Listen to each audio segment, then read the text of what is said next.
સ્વામિનારાયણ વિદ્યાર્થી મિત્રો, બાયોલોજી ઈ વિદ્યાના ક્લાસમાં આપનું સ્વાગત છે. આપણે અગાઉના વિડીયો લેક્ચરમાં સમજ મેળવી પ્રોટિસ્ટા સૃષ્ટિ, એના લક્ષણો સમજ્યા.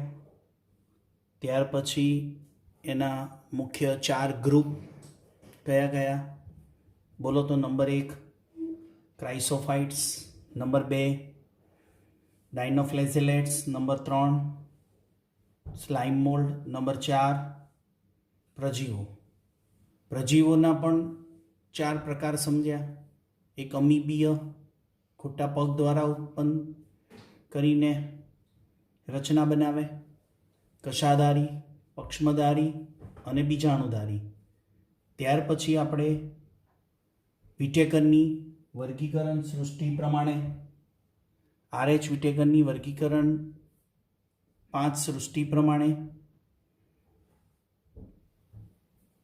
મોનેરા, પ્રોટિસ્ટા ને હવે ત્રીજી સૃષ્ટિ ફૂગ ઉપર ચર્ચા કરવાની છે. ફૂગ સૃષ્ટિ વિશે આપણે સમજ લેવાની છે. NCERTનો ચોપડીનો ટોપિક નંબર છે 2.3 ફંગાઈ, ફૂગ. વસવાટ છે એનો. ફૂગ ક્યાં વસે?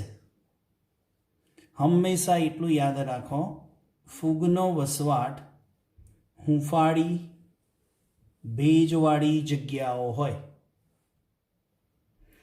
જ્યાં જેને હૂંફાળી ભેજવાળી જગ્યા હોય એમાં એનો વિકાસ વધારે થાય. હવા, પાણી, જમીન, પ્રાણીઓના શરીર ઉપર, વનસ્પતિના શરીરની ઉપર અને અંદર, એટલે કે સર્વત્ર જગ્યાએ એને અનુકૂળ વાતાવરણ કયું ફૂગનું? તો હૂંફાળી ભેજવાળી જગ્યા. એમાં એનો વૃદ્ધિ અને વિકાસ ખૂબ સારો થાય.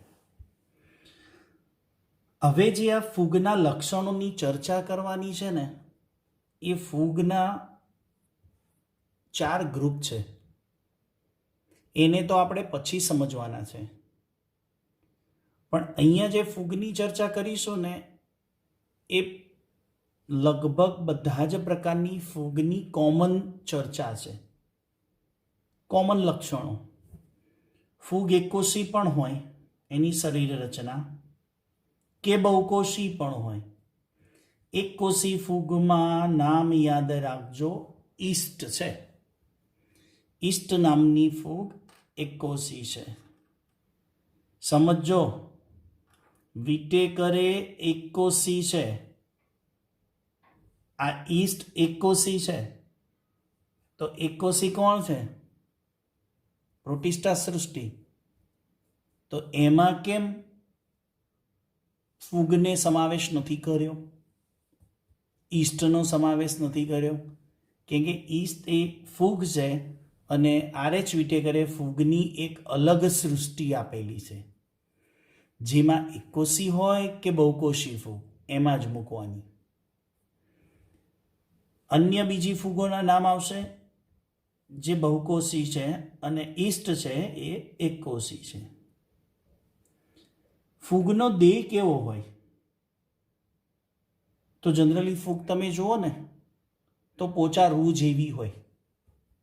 હવે ક્યારે એ ફૂગ જે આપણે બ્રેડ ઉપર આવી ગઈ હોય, અથાણા કે જામની બરણી ઉપર હોય, કે વાસી પાઉં ઉપર આવી ગઈ હોય, કે વાસી રોટલી ઉપર ચોમાસાના ભેજને કારણે જો આવી ગઈ હોય, તો આપણે એ પોચા રૂ જેવી લાગતી હોય એને કદાચ આપણે હાથમાં લીધી હોય તો ખ્યાલ આવે કે ખૂબ જ પાતળા તાંતણા હોય, ખૂબ જ પાતળા લાંબા તંતુઓ હોય. એની બોડી જે છે ને એને કવક જાળ કહેવાય. ફૂગની શરીર રચના એટલે કે એનો દેહ છે ને, એની અંદર ખૂબ જ લાંબા પાતળા તંતુ હોય અને તંતુઓ એવા ગૂંથાયેલા હોય ને કે એક પ્રકારની જાળ બનાવે. એટલે ફૂગના દેહને કવક જાળ કહેવાય. એ કવક જાળ શાની જાળ છે? કવક સૂત્રો છે. એવા નાના તંતુઓ છે જે હું બાજુમાં ડ્રોઈંગ કરું છું.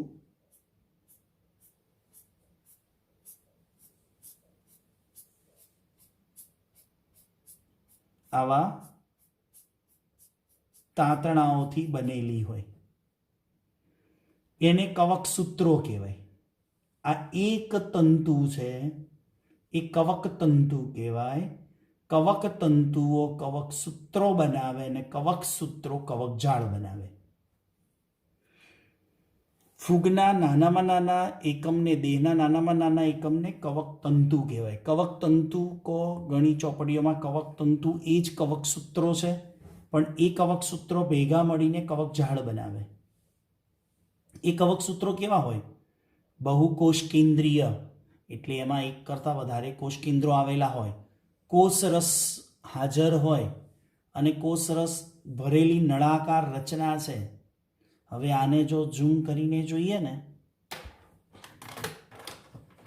આકૃતિને ઝૂમ કરીને જોઈએ, મોબાઈલને ઝૂમ કરીને નથી જોવાનું. આ જે દેખાય છે ને એ પાતળો તંતુ છે ને એની આ નળાકાર રચના છે.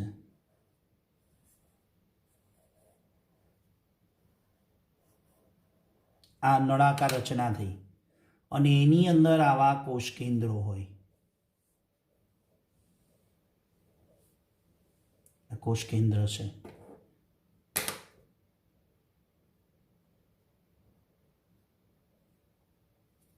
અને એની અંદર આ ટપકા મૂકું ને નાના નાના, એ કોષરસ છે. તો જો કોષરસ આવી ગયો, કોષ કેન્દ્ર આવી ગયું અને આ નળાકાર રચના. આવી રચના માઇક્રોસ્કોપની અંદર હાઈ રિઝોલ્યુશન પાવરમાં જોવાય. હવે એ કવક સૂત્રો આડા કે ત્રાંસા પડદા એમાં હાજર પણ હોય કે ગેરહાજર હોય. અહીંયા તમને આ નળાકાર રચનામાં કોઈ મેં ઊભી લાઈન દોરી નથી અંદરની સાઈડે, એટલે એમાં અત્યારે આ રચનામાં આડા કે ત્રાંસા પડદા નથી. અને જો હોય ને તો આવી રીતે હોય. આ ત્રાંસા આડા પડદા છે. એ ઘણી ફૂગમાં હોય પણ ખરા અને ઘણી ફૂગમાં ન પણ હોય. એટલે શબ્દ શું લખ્યો છે? આડા કે ત્રાંસા પડદા જે છે એ કાં હાજર પણ હોય કાં તો કેટલીક ફૂગમાં ગેરહાજર પણ હોય. ચલો નેક્સ્ટ જો અહીંયા રચના બતાવી છે, થોડીક વધારે મોટી આકૃતિ છે, એને સમજો. આ આપણે લઈ લઈએ કોષ કેન્દ્ર. આ પડદાયુક્ત ફૂગ છે. ત્રાંસા આડા પડદા છે.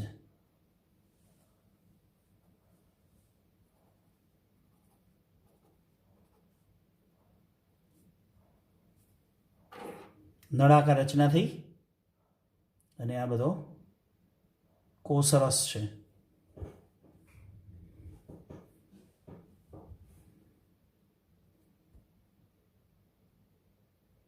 સમજણ પડે છે ને?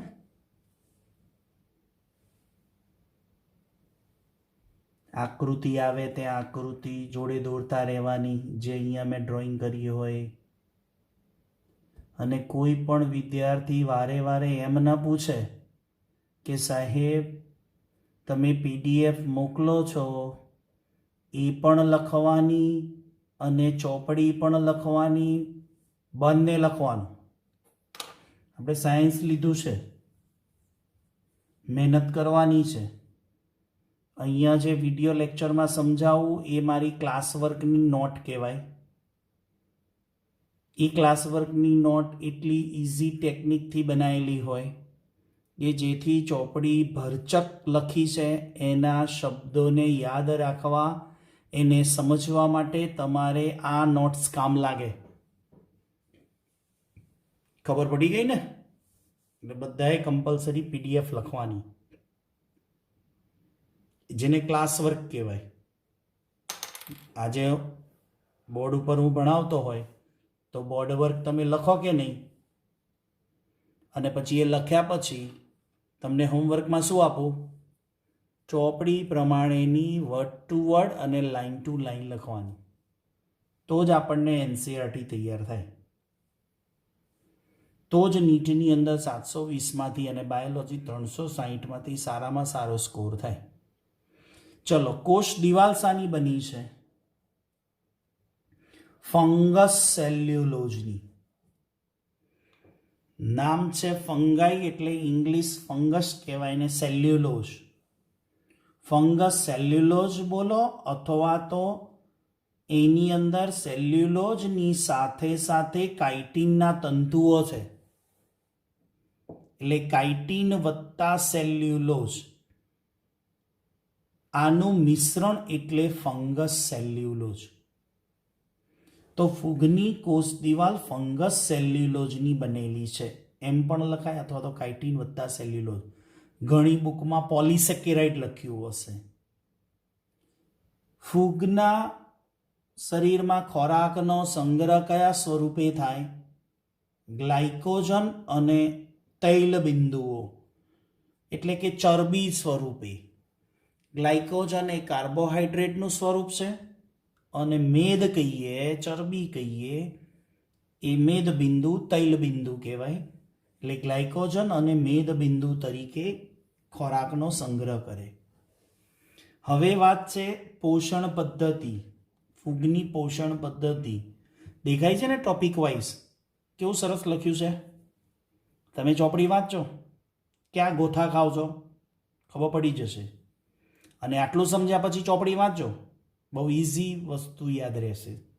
હા, તમે આ ટેકનિક વાપરી અને કોઈ શબ્દ દાખલા તરીકે કોષ દિવાલ લખ્યો તો આટલો જ છે, તો ચોપડીમાં જોવાનું એટલો જ છે, તો આ લખાણ તમને પરીક્ષામાં વેલિડ કહેવાય.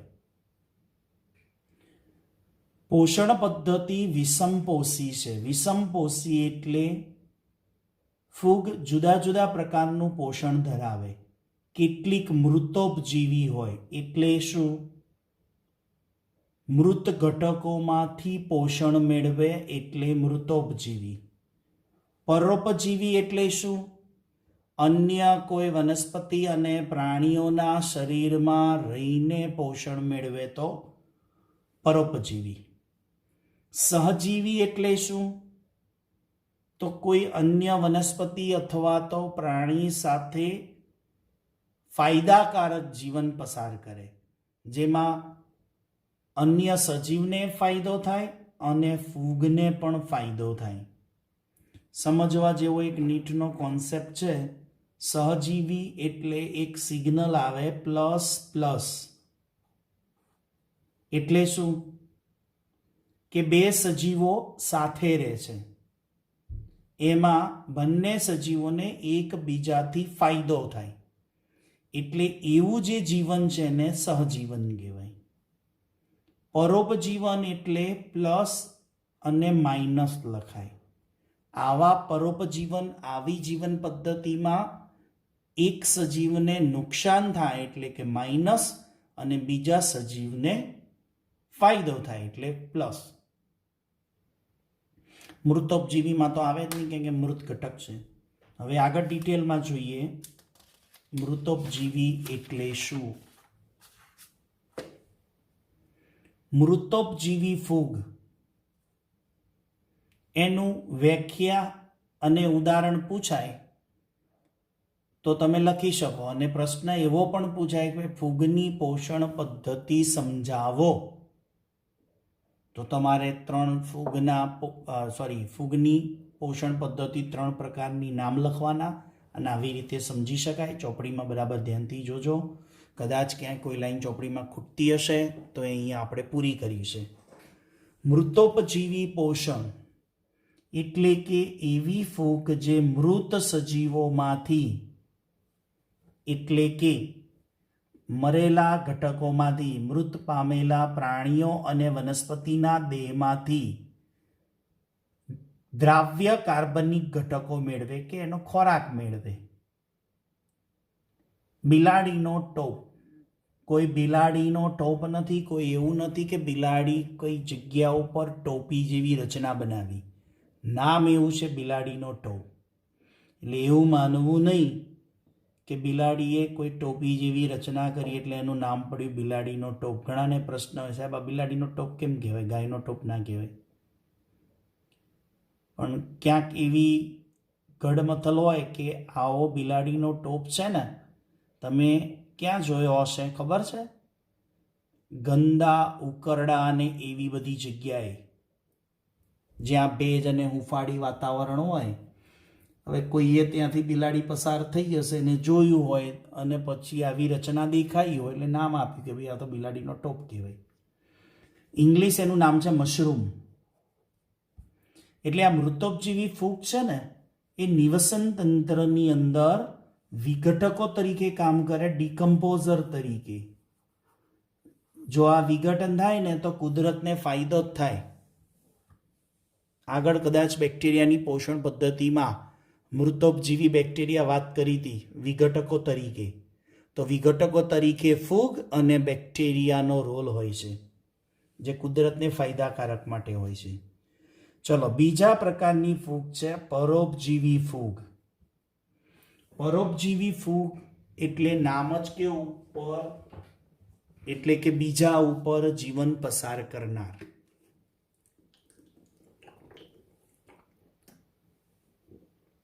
જીવંત સજીવોમાંથી. મૃતોપજીવી છે મરેલા ઘટકોમાંથી પોષણ મેળવે અને પરોપજીવી છે એ જે પ્રાણી કે વનસ્પતિ જીવંત હોય એના શરીરમાંથી કાર્બનિક ઘટકો મેળવે એટલે એને પરોપજીવી કહેવાય.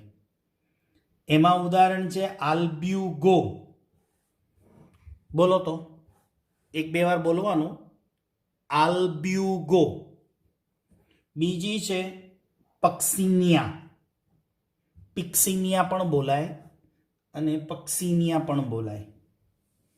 આલ્બ્યુગો અને પક્સિનિયા એ પરોપજીવી ફૂગ તરીકે છે.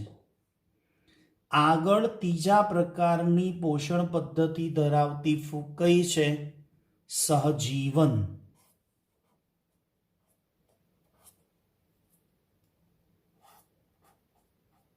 ઓકે, સહજીવનમાં તમે લાઇકેનનું નામ સાંભળ્યું હશે.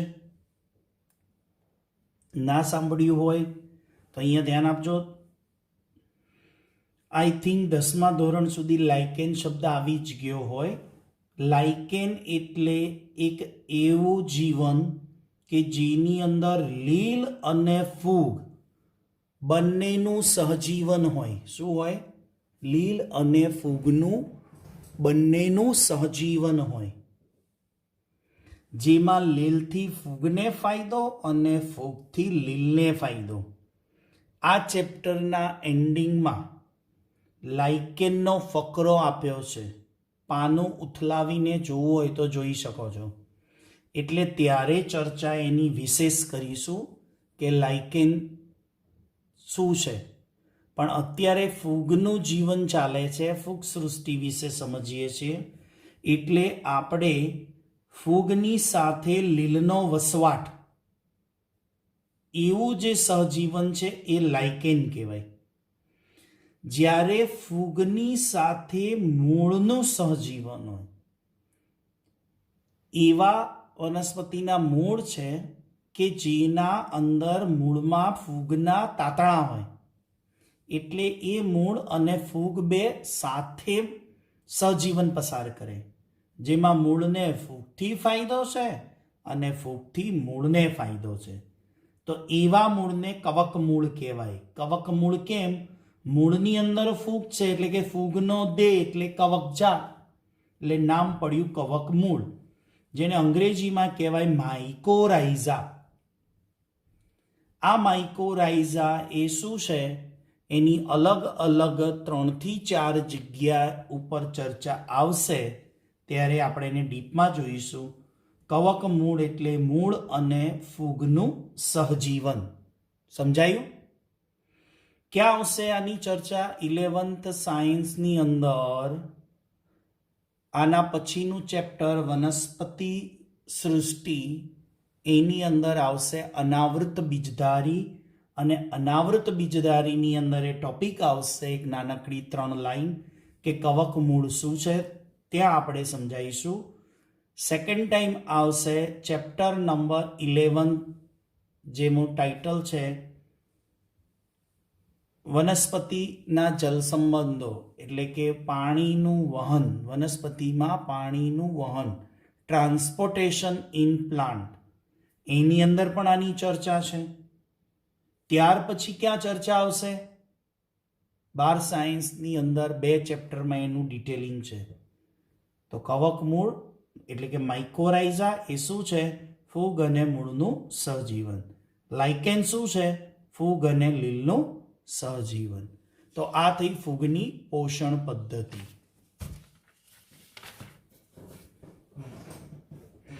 નેક્સ્ટ, ફૂગમાં પ્રજનન પદ્ધતિ. તો ફૂગની અંદર પ્રજનન પદ્ધતિમાં એક છે, ફૂગ વનસ્પતિમાં ગણવામાં આવે પણ સૃષ્ટિ અલગ છે, માત્ર હરિતદ્રવ્ય ધરાવતી નથી, એટલે એને RH વિટેકરે ફૂગ સૃષ્ટિ બનાવી અને એમાં બધી ફૂગને સમાવી લીધી. બાકી કોષ દિવાલ ધરાવે છે એટલે વનસ્પતિનું લક્ષણ કહેવાય. વાનસ્પતિક પ્રજનન. વાનસ્પતિક પ્રજનન એટલે ભાજન, એટલે 1/2, એટલે કે એક કોષમાંથી 2 કોષ બની જાય એને દ્વિભાજન. અવખંડન. અવખંડન એટલે યાદ છે, તમે નાના ધોરણમાં શીખી ગયા કે પ્લેનેરિયા, આપણે પહેલા ચેપ્ટરમાં પણ કીધું, પ્લેનેરિયાના કોઈ કારણસર 2 થી 3 ટુકડા થઈ જાય, શરીરના 2 થી 3 ટુકડા, તો દરેક ટુકડો ખૂટતા ભાગોનું નિર્માણ કરે એને અવખંડન કહેવાય. કલિકા સર્જન એટલે શરીર ઉપર એક નાની રચના થાય એને કલિકા કહેવાય. એ કલિકા ધીમે ધીમે વૃદ્ધિ પામે અને માતૃદેહથી છૂટી પડી જાય અને માતૃદેહના જેવું સ્વરૂપ ધારણ કરે ત્યારે માતૃદેહથી છૂટી પડે અને સ્વતંત્ર સજીવ તરીકે અસ્તિત્વ ધરાવે. એમાંય તમે ઉદાહરણ શીખ્યા છો, હાઇડ્રા કલિકા સર્જન, પ્લેનેરિયા અવખંડન. એવી જ આ પદ્ધતિ છે, એ વનસ્પતિમાં છે. અલિંગી પ્રજનન પદ્ધતિ. અલિંગીમાં બીજાણુઓ ઉત્પન્ન કરે. કયા બીજાણુઓ? કણી બીજાણુ કે ચલ બીજાણુઓ. હવે ચલ બીજાણુ અને કણી બીજાણુ વિશે આગળ ફૂગના પ્રકાર છે એમાં જ ચર્ચા કરીશું. તો અલિંગી પ્રજનન, એની અંદર બીજાણુઓ દ્વારા થતા પ્રજનનને અલિંગી પ્રજનન. એમાં ઘણી ફૂગ કણી બીજાણુઓ સર્જન કરે, ઘણી ફૂગ ચલ બીજાણુઓ સર્જન કરે, ઘણી ફૂગ અચલિત બીજાણુઓ સર્જન કરે. લિંગી પ્રજનન. લિંગી પ્રજનનમાં એના શરીર ઉપર બીજાણુ ઉત્પન્ન કરતી બીજાણુ ધાની હોય, એ બીજાણુ ધાનીને ફળકાય કહેવાય, ફ્રૂટ બોડી. એમાં કેટલા પ્રકારના બીજાણુઓ લિંગી પ્રજનનમાં ઉત્પન્ન કરે? કોઈ ફૂગ અંડ બીજાણુઓ ઉત્પન્ન કરે, કોઈ ધાની બીજાણુઓ ઉત્પન્ન કરે, કોઈ પ્રકણી બીજાણુઓ ઉત્પન્ન કરે. કેટલીક ફૂગ અંડ બીજાણુઓ ઉત્પન્ન કરે તો એનો પ્રકાર જુદો હોય.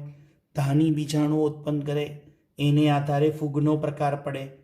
પ્રકણી બીજાણુઓ ઉત્પન્ન કરે એને આધારે ફૂગનો પ્રકાર પડે. તો લિંગી પ્રજનનમાં અંડ બીજાણુ, ધાની બીજાણુ અને પ્રકણી બીજાણુઓ દ્વારા લિંગી પ્રજનન કરે અને આ બધા બીજાણુઓ જ્યાં સમાયેલા હોય એને બીજાણુધાની કહેવાય. બીજાણુધાની એટલે જ ફળકાય. અગત્યની વાત એ સમજવાની છે હવે કે લિંગી પ્રજનનના તબક્કા આપ્યા છે, તો ફૂગનો છેલ્લો ફકરો છે, અગત્યનો છે અને સમજવા જેવો છે. એ આકૃતિ દ્વારા પણ આપણે અહીંયા ડ્રોઈંગ દ્વારા સમજીશું.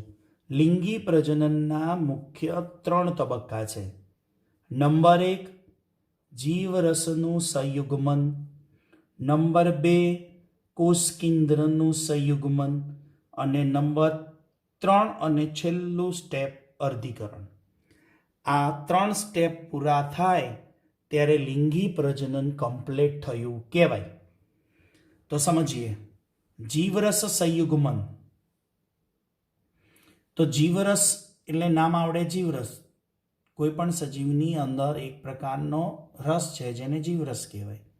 સંયુગ્મન એટલે ભેગા થવા. જો અહીંયા શું વ્યાખ્યા લખી છે જીવરસ સંયુગ્મનની? બે ચલિત કે અચલિત. શું લખ્યું છે? બે ચલિત. ચલિત એટલે કશા ધરાવતા હોય, ચલાયમાન હોય એટલે ચલિત બોલાય.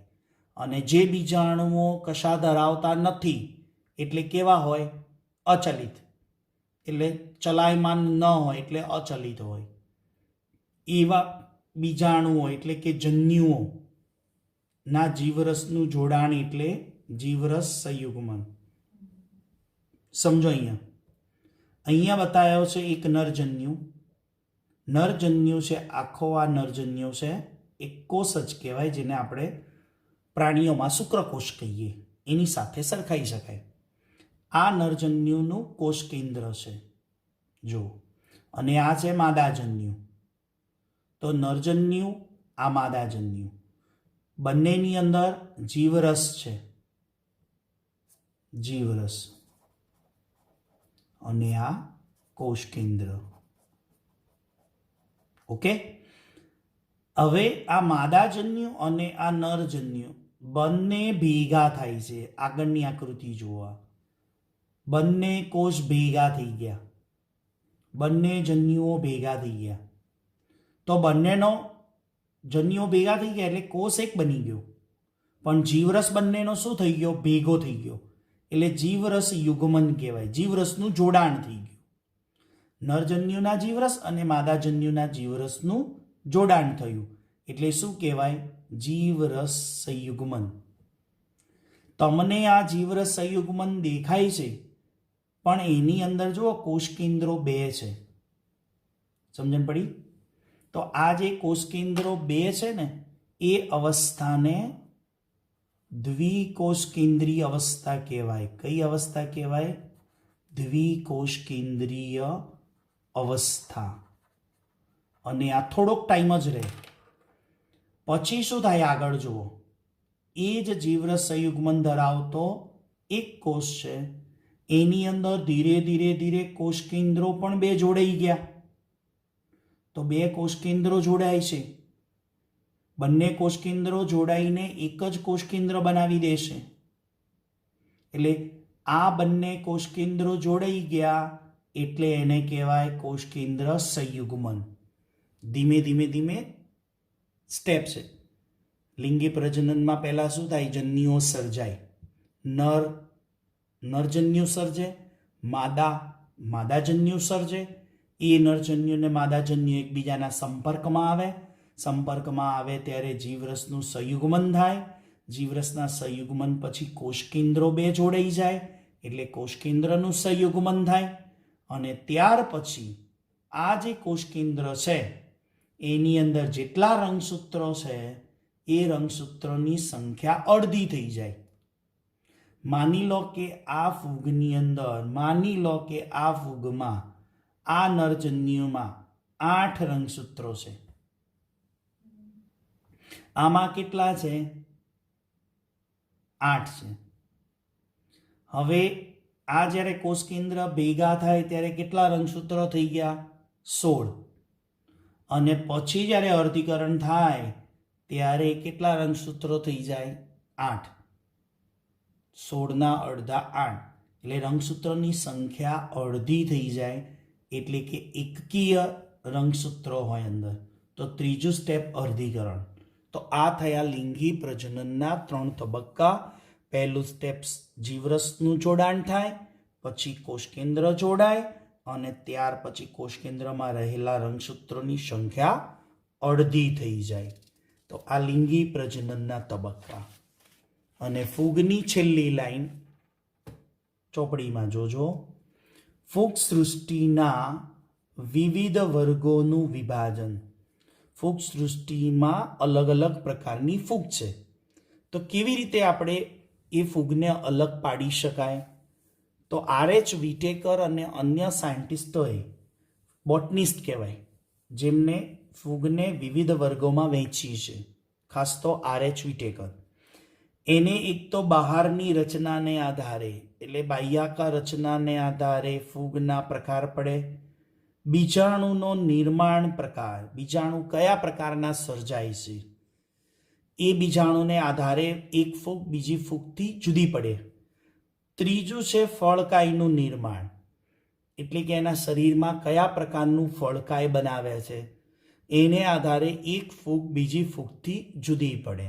તો નીટ માટે અગત્યની લાઈનો કે ફૂગ સૃષ્ટિનો વર્ગીકરણ કોને આધારે કરવામાં આવે? નંબર 1 બાહ્યાકાર રચના, નંબર 2 બીજાણુનું નિર્માણ, નંબર 3 ફળકાયનું નિર્માણ. ચોપડીમાં એક જ લાઈનમાં આપી દીધું છે, એ પણ અગત્યની લાઈન છે, પણ આવી રીતે સમજાવાય.